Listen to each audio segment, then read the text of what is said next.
Assalamualaikum warahmatullahi wabarakatuh. Dengan saya Mari Nejati, dengan nomor NPM 2021 435 00671.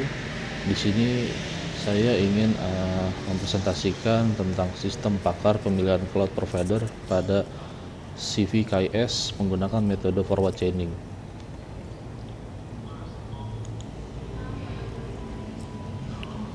Oke, pertama ini adalah halaman berada dari aplikasinya. Di sini saya menggunakan aplikasi berbasis web. Pada halaman pertama di sini ada menu. Pada menu sebelah kanan atau kiri, mungkin pada video Anda ada beranda, bantuan, ada menu masuk dan daftar.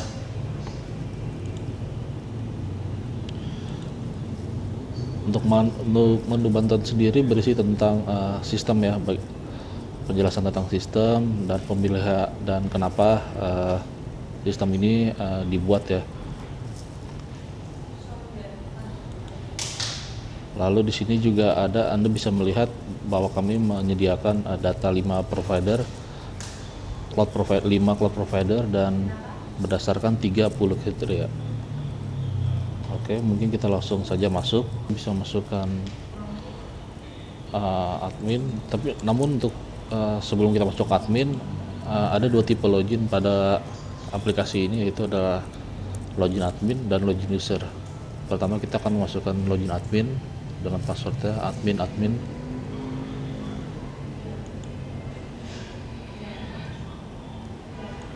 Oke, pada menu admin terdapat 5 daftar menu ya. Pada di sebelah kiri ada daftar cloud provider.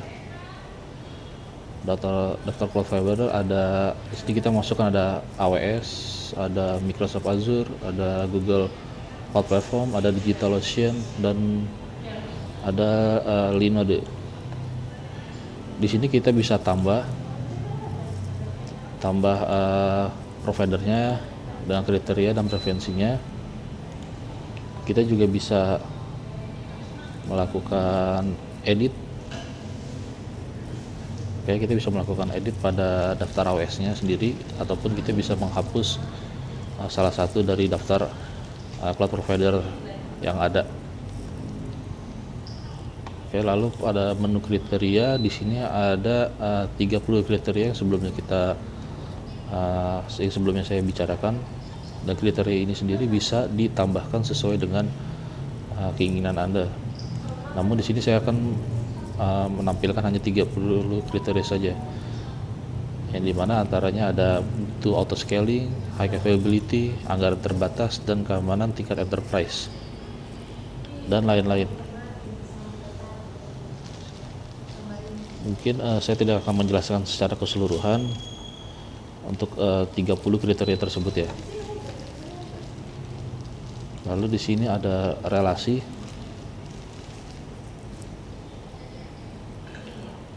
Relasi ini adalah kriteria yang berhubungan dengan masing-masing salah satu provider ya. Kayak seperti ada butuh auto scaling juga pada AWS juga ada, ketersediaan high availability pada AWS, begitu juga dengan high availability juga ada Microsoft Azure, dan relasi auto scaling juga ada pada Google Platform. Lalu ada anggaran terbatas, aplikasi sederhana, dia memiliki relasi dengan DigitalOcean. Lalu anggaran terbatas ada Linode. Lalu untuk rule yang kami gunakan sendiri adalah forward chaining ya, sebelumnya dengan logika menggunakan if else ya.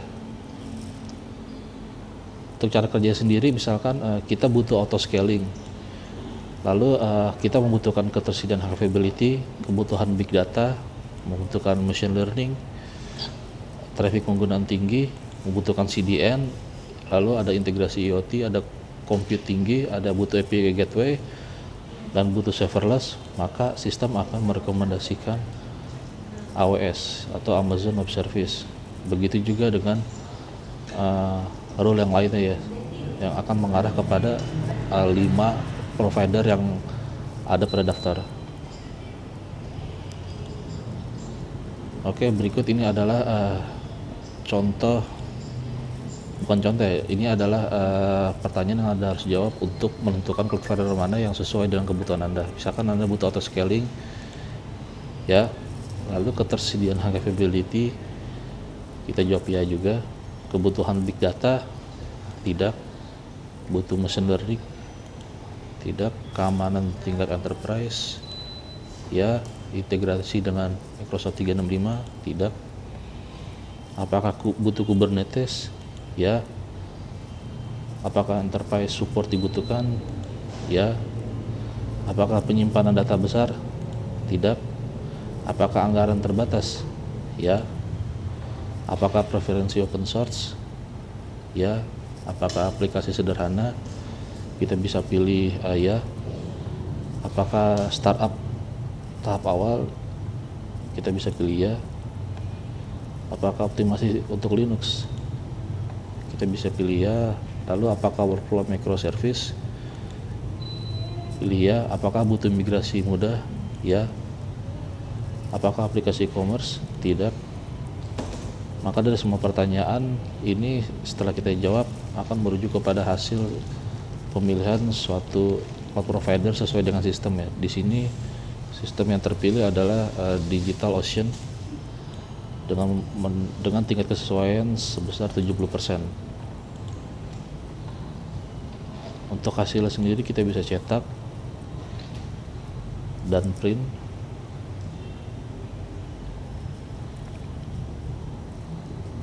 Dan hasilnya kan seperti ini. Printnya bisa berupa PDF atau Anda bisa langsung print jika PC terhubung dengan printer. Oke, kita cancel. Jika Anda ingin melakukan simulasi ulang lagi, Anda bisa pilih mulai ulang pemilihan.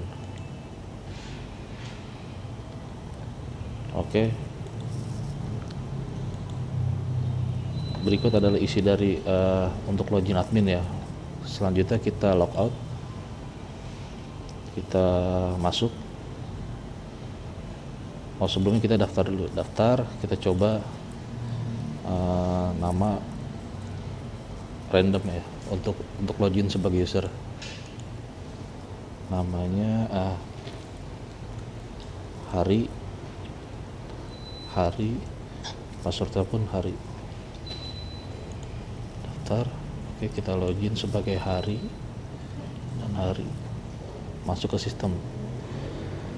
Nah, untuk login user biasa ini ada perbedaan dengan login admin, yaitu adalah pada jumlah menu yang tersedia pada tampilannya ya.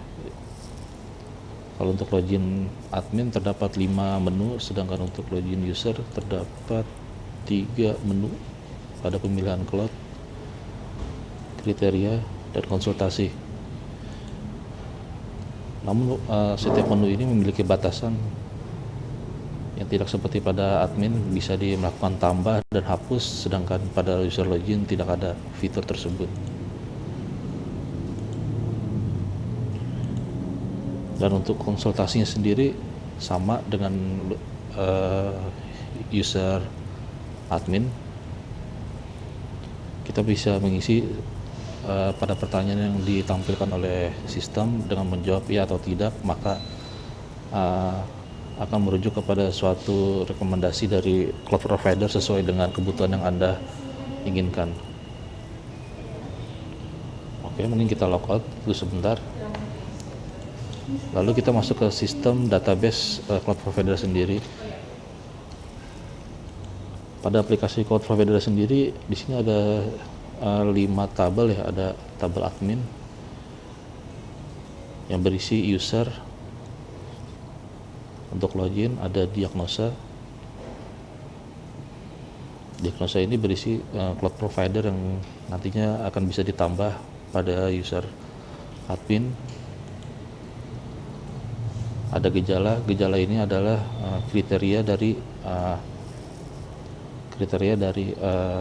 provider ya, cloud providernya. Lalu ada tabel konsultasi, lalu ada tabel relasi.